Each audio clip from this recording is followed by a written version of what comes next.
Bonjour à tous, aujourd'hui je vais parler comment tu peux entendre la voix de Dieu, le Père, le Fils et le Saint-Esprit. Comment tu peux savoir c'est eux qui sont en train de parler avec toi. Comment tu vas avoir cette assurance et savoir que oui, c'est ça que je dois faire.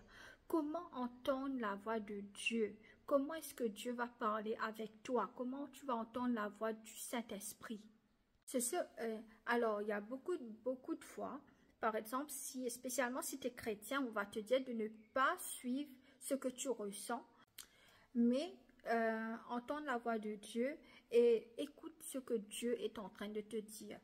Et d'après l'expérience que j'ai avec Dieu, quand le Père, le Fils et le Saint-Esprit va parler avec toi, il va te parler à travers ton cœur, à travers tes émotions, et à travers le feeling que tu as, c'est-à-dire à travers ton cœur, ce que tu ressens.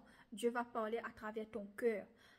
Alors, il y a deux types d'émotions. Il y a une émotion où on pense trop beaucoup et là, on commence à divaguer, on pense trop beaucoup et là, l'émotion s'élève et tout. Il y a l'autre émotion où tu restes en silence, tu restes tranquille et Dieu peut parler avec toi et tu sais que c'est ça que Dieu est en train de te dire. Alors, qu'est-ce que tu peux faire pour ressentir, pour avoir un message de Dieu? Tout simplement, c'est que tu dois rester en silence et toutes les émotions, toutes les pensées qui sont dans ta tête, tu vas apaiser ces pensées, arrêter ces pensées, contrôler ces pensées et dire que non, Dieu est en contrôle. Alors, ce que tu dois faire, c'est rester en silence dans une chambre, il n'y a pas de bruit. Tu fermes tes yeux, tu mets ta main sur ton cœur, essaie de ressentir, essaie de savoir, de comprendre qu'est-ce que tu es en train de ressentir. Quelle est ton émotion en ce moment? Qu'est-ce que tu veux en ce moment? Qu'est-ce que tu es en train de ressentir? Alors, par exemple, on va dire que tu es en train de dire, Saint-Esprit, est-ce que je dois choisir ce travail? Est-ce que je dois me marier avec cette personne? Est-ce que je dois voyager en ce moment? Et le Saint-Esprit est au-dedans de toi. Tu dois l'inviter parce que le Saint-Esprit, c'est un gentleman. Alors, tu vas lui demander comme ça et tu vas rester en silence. Si tu sens que, après que tu pries, par exemple, tu vas dire, Saint-Esprit, est-ce que je dois voyager en ce moment? Si tu sens que tu as la paix, et que tu te sens bien après cette prière et que le Saint-Esprit a mis la paix dans ton cœur, c'est-à-dire que c'est oui. Mais si par exemple, après que tu pries, tu dis Saint-Esprit, est-ce que je dois me marier avec cette personne? Et là, quand tu commences à être agité, tu commences à avoir un agacement, tu vois, tu ressens comme ça, c'est-à-dire que le Saint-Esprit te dit non. Je ne veux pas en ce moment que tu fasses ça. Alors, tu dois ressentir. Beaucoup de gens vont te dire, ah, tu dois pas partir avec ce que tu ressens, tu dois pas suivre ton cœur, tu dois suivre d'après ce qui vient dans ta tête, les logiques et tout. Mais non, Dieu va parler dans ton cœur. Il faut savoir que Dieu va parler dans ton cœur. Et la Bible dit, si tu recherches Dieu avec tout ton cœur et toute ton âme, tu vas le recevoir, tu vas le voir, tu vas rencontrer Dieu, tu comprends? Et Dieu va parler à travers ton cœur, ton feeling, tes émotions. Il faut te comprendre toi-même. Alors, tu dois t'asseoir et demander, Saint-Esprit, est-ce que c'est ça que je dois faire? Quand tu vas avoir la paix, tu sais que oui, c'est ça que Dieu est en train de te dire de faire. Quelquefois, tu vas voir que tu es invité dans un mariage, tu es invité à un party, quelque chose comme ça. Moi, je ne pars pas dans les parties. Je demande à Dieu où je dois partir. Si je ressens que quelque chose n'est pas bon, je ne me sens pas bien, je ne vais pas partir. Alors, par exemple, tu es invité dans un anniversaire ou tu es invité dans un mariage et tu es en train de te préparer, mais tu sens que tu te sens agacé, tu ne veux pas partir, ne te force pas, ne pars pas, qui veut dire que Dieu ne veut pas que tu pars où tu es en train de partir, tu vois, ne pars pas. Si Dieu te dit non, tu sens un agacement, ne pars pas. Si par exemple, tu te réveilles le matin, tu ne veux pas sortir, tu sens que tu ne veux pas sortir de la maison, ne sors pas. On va dire par exemple, si quelqu'un te force de faire quelque chose, ne le fais pas. Fais comme si dirait tu n'es pas marié à un certain âge et les personnes sont en train de te forcer. Marie-toi avec ça, marie-toi avec cette personne. Mais si toi tu n'aimes pas cette personne, si tu ressens que tu ne peux pas vivre avec cette personne, ne te marie pas for the sake of le mariage tout simplement. Il va falloir que tu te maries avec la personne que Dieu a pour toi. Attends, ne te force pas pour te marier avec quelqu'un que tu n'aimes pas, que tu ne ressens pas que c'est la personne qui doit venir dans ta vie. Ne te force pas. Tu restes comme ça et at the right time, quand le temps est bon, quand Dieu décide, Dieu va t'emmener la personne pour toi et tu vas te marier. Ne te force pas de te marier à cause de quelqu'un qui te dit de te marier, de te précipiter dans la vie. C'est pas bon. Si par exemple ton cœur n'accepte pas quelque chose, n'accepte pas. Si ton cœur te dit non, je veux pas, mais on est en train de te forcer, ne le fais pas. C'est pas de Dieu. Alors c'est pas que parce que tout le monde est en train de faire beaucoup de choses, tu dois faire comme eux. Non, il faut entendre de Dieu. Prends la permission de Dieu. Ne fais pas comme tout le monde. Il faut rester dans la présence de Dieu. Ne te force pas de faire des choses que Dieu ne t'a pas dit de faire. Par exemple, si ton meilleur ami est en train de te dire de faire quelque chose parce qu'elle a fait cette chose, elle te dit viens faire ça, fais ça toi aussi, tu dois faire ça. Mais toi, tu ne ressens pas. Ne le fais pas. Parce que peut-être Dieu a cette chose pour la personne, mais pour toi, Dieu a quelque chose d'autre pour toi. On va dire par exemple, si quelqu'un est marié, mais elle est divorcée, elle a ses enfants et tout. Alors, la vie est des gens des autres, tu vois.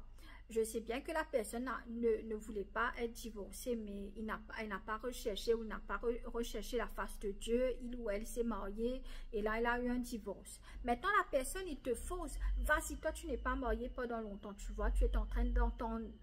De prier sur ça.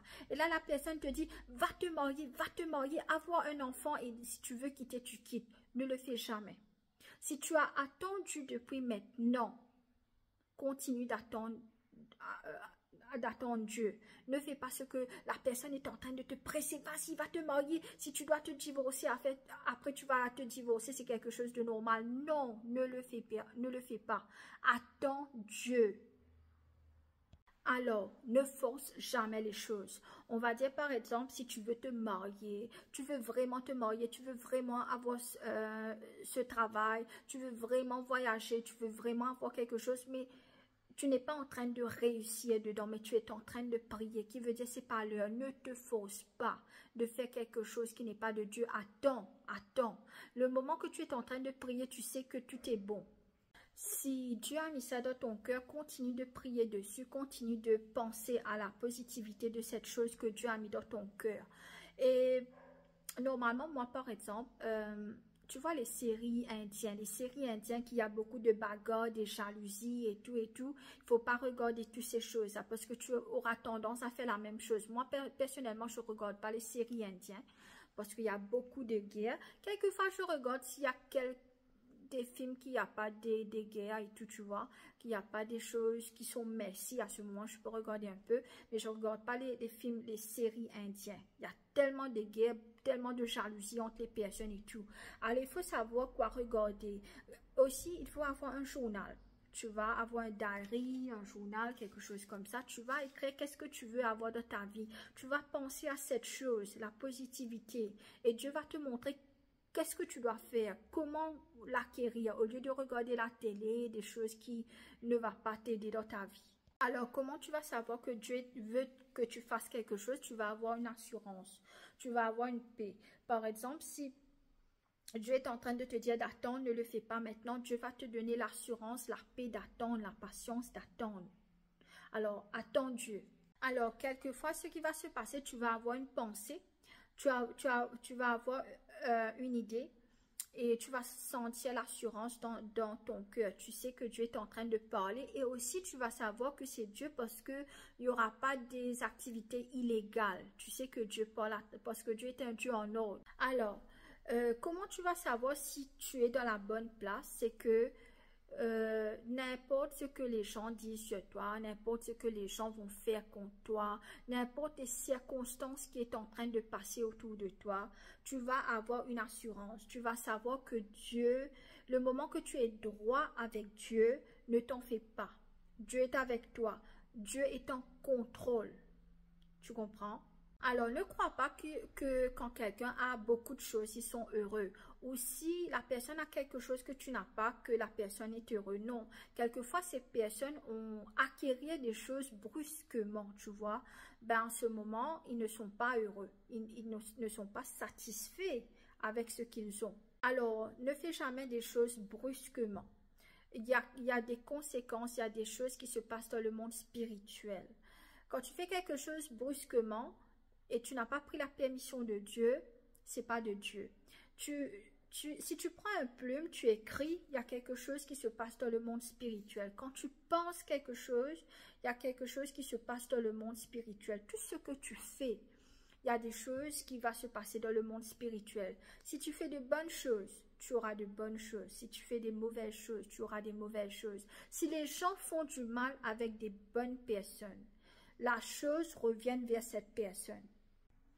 Alors, Dieu, c'est un Dieu de justice, tu comprends? Si tu es en train de worship Dieu, de prier, de faire la volonté de Dieu, et que quelqu'un vient contre toi, Dieu ne va pas laisser tes ennemis. Dieu ne va pas laisser ces personnes. Dieu est un Dieu de justice. Alors les chrétiens, arrêtez de dire, il faut pardonner, il faut pardonner. Arrêtez de dire ça. Alors la Bible dit, ce que tu penses, ce que tu crois, c'est ça qui va arriver dans ta vie. Alors, si tu vas dire, Dieu, je pardonne mes ennemis, je veux pas de la justice, Dieu ne va pas te donner de la justice. Mais si tu dis, Dieu, je veux pas pardonner, je veux que tu fasses ma justice, Dieu va faire ta justice. Ça dépend ce que tu crois. Quel type de chrétien est-ce que tu es? Alors les chrétiens, arrêtez de faire comme des petits chiens, se cacher. Vous servez un grand Dieu, un Dieu de vengeance, un Dieu qui va te faire de la justice. Alors voilà ce qui se passe avec des bonnes personnes, chrétiens ou non chrétiens. Les bonnes personnes restent enfermées. Ce sont des moutons, ils ne veulent pas bouger, ils ne veulent rien faire. Alors qu'est-ce qui se passe? Les mauvaises personnes prennent l'autorité sur la société et tu vas voir que la société est débalancée complètement. Quand les bonnes personnes ne veulent pas parler, les bonnes personnes doivent parler. Mettez la justice, parlez pour votre Dieu. Il ne faut pas laisser l'injustice. Alors l'autre jour, il y a une dame, vous savez ce qui s'est passé avec moi ici, avec les voisins et tout. Il y a une dame qui a commenté, oui, cette personne, cette fille, elle prêche, elle est comme ça, regarde ce qu'elle a fait, elle prêche comme si dirait, elle fait la prière et tout. Ah, tu as vu ce qu'ils ont fait avec moi et tu es en train de parler comme ça avec moi? Ça s'appelle l'injustice. Et moi, je ne laisse pas l'injustice dans ma vie. Je ne crois pas en l'injustice. Je ne reste pas tranquille. Alors ce que tu fais, tu mets ça dans la main de Dieu. Quand Dieu décide contre tes ennemis, ils ne vont pas s'échapper. Alors tu vas dire à Dieu de te donner la justice. Même les personnes font la sorcellerie contre toi. Prie, prie. Parce que Dieu n'est pas un poupée.